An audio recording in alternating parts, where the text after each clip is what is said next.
161. This is an oceanfront swim up. Again, not going to show you the full detail of the closets and stuff because I've already shown those in other videos, which I'll reference at the end. You can see here the bathroom area can be private if you want, or you can open it wide up to have that bright look to it.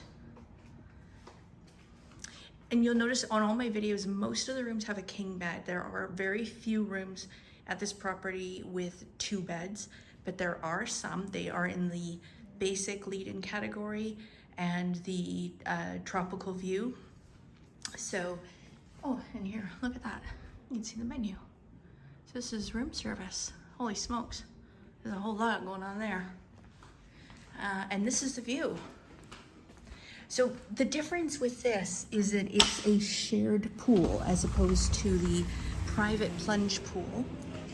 You still have a huge balcony, and you're literally only sharing this with 2 other rooms. So that's really not bad at all. And you're right beside Lola's Beach Club,